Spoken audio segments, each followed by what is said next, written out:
दलित voters में भी एक अच्छा खासा चंक बीजेपी के साथ दिखाई दे रहा है। बिल्कुल ये बड़ा चंक है, ये भी बड़ा चंक है। और वही बात है, अगर ये 52% तभी बनेगा जब बीजेपी को दलित इतना परसेंट मिलेगा।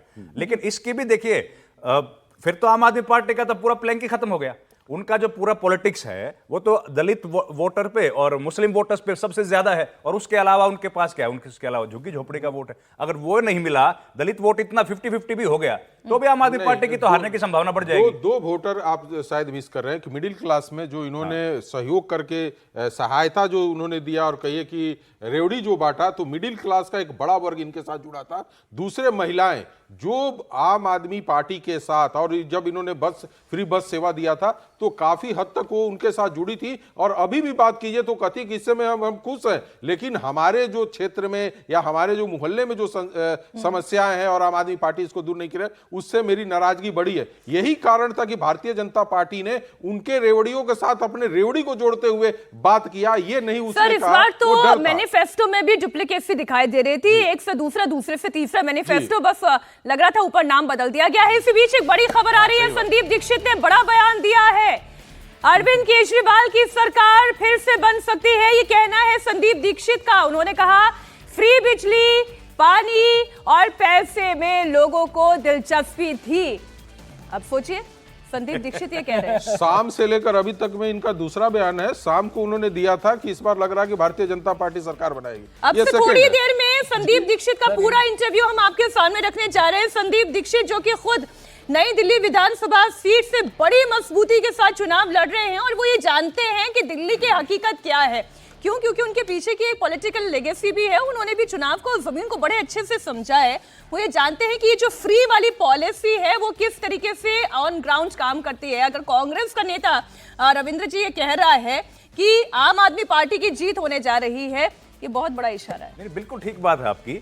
लेकिन हम लोग ये देख रहे हैं ना कि पूरे इलेक्शन में हमने देखा कि संदीप दीक्षित एक बड़े चेहरे के तौर पर उभरे, लेकिन वो कभी भी पार्टी के बड़े चेहरे के तौर पर नहीं उभर पाए। वो अपनी पॉलिटिक्स जरूर करते रहे, और एक व्यक्ति जो चुनाव के बीच में ये कह दे कि मैं नॉन सीरियस पॉलिटिशियन हूं, मैं तो फुल टाइम पॉलिटिशियन नहीं रहा, तो इस तरह की बातों से भी लगता है कि भाई आप इलेक्शन में उतने मन के साथ आप काम कर नहीं रहे। वो तो मन के साथ कर रहे थे, क्योंकि वो तो रैली करे थे। पार्टी कितने मन के साथ कर रही थी वो बताएं। और वही तो कह रहा हूं, कांग्रेस पार्टी तो पार्टी के तौर पर चुनाव लड़ती तो दिखी नहीं। कैंडिडेट जरूर दिखे, कैंडिडेट 7-8 मजबूत थे, 8-10 मजबूत थे, लेकिन वो अपने से मजबूत थे। उनको पार्टी का कितना सपोर्ट मिला?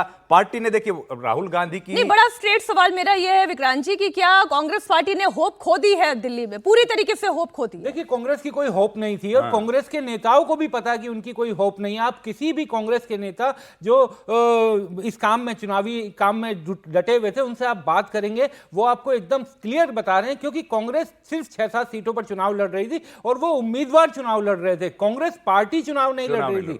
ऐसा बिल्कुल नहीं दिखाई दिया कि कांग्रेस पार्टी मिलकर चुनाव लड़ रहे। ये जो 6-7 सीटें, ये सभी को नाम पता है कौन 6-7 सीटें हैं जो, और वो सभी उम्मीदवार अपने लिए चुनाव लड़ रहे थे। अब संदीप दीक्षित के बयान को मैं बहुत महत्वपूर्ण इसलिए मानता हूं क्योंकि संदीप दीक्षित एक उन नेताओं में से हैं जो दिल से ये चाहते हैं कि अरविंद केजरीवाल की सरकार दिल्ली से जाए।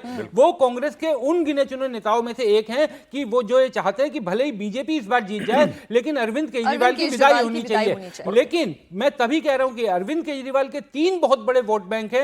एक महिलाएं, दूसरा मिडिल क्लास के जो उनके जिनको उनकी सरकार की बेनिफिशियरी वर्ग है, और तीसरा जो बड़ा वर्ग है वो है मुस्लिम और दलित। ये 3 बड़े खेवनहार बनेंगे इस चुनाव में अगर अरविंद केजरीवाल जीतते हैं तो। आप देखिएगा, क्योंकि महिलाओं को एक चीज मीनाक्षी सोचिए कि हमारे देश में, हमारी दिल्ली में मेट्रो बहुत कन्वीनियंट है, लेकिन मेट्रो इकोनॉमिकल नहीं है। जो महिला 10-15 हजार रुपए कमाती है, अगर उसका 50 रुपए एक तरफ का किराया लगता है तो 100 रुपए रोज का बचता है। वैसे भी मेट्रो स्टेशन से पहुंचने से पहले बस स्टैंड आ जाता है आपके सामने, वो आपके लिए ज्यादा कन्वीनियंट हो जाता है अगर आपको बस का किराया फ्री हो जाता है। मनोज जी, कांग्रेस वाली बात पे अगर 1 मिनट के लिए आप अलाउ करें, कांग्रेस में देखिए बिल्कुल ठीक बात है, मनोज विक्रांत भाई की सहमत हूं मैं बात से।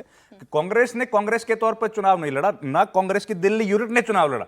कांग्रेस के लिए दिल्ली में सबसे ज्यादा अगर मजबूती से किसी ने चुनाव लड़ा तो पंजाब यूनिट ने लड़ा। पंजाब के लोगों का जितना इंटरेस्ट था, और दिल्ली के जो सेंट्रल, उनका अपना हिडन इंटरेस्ट भी तो है क्योंकि उन्हें वहां भी लड़ाई लड़नी है। दिल्ली के जितने सेंट्रल दिल्ली के होटल्स हैं, सारे सीपी के आसपास के, सारे पंजाब के नंबर की गाड़ियों से भरे हुए थे, सारे पंजाब के नेताओं की गाड़ियों से भरे हुए थे।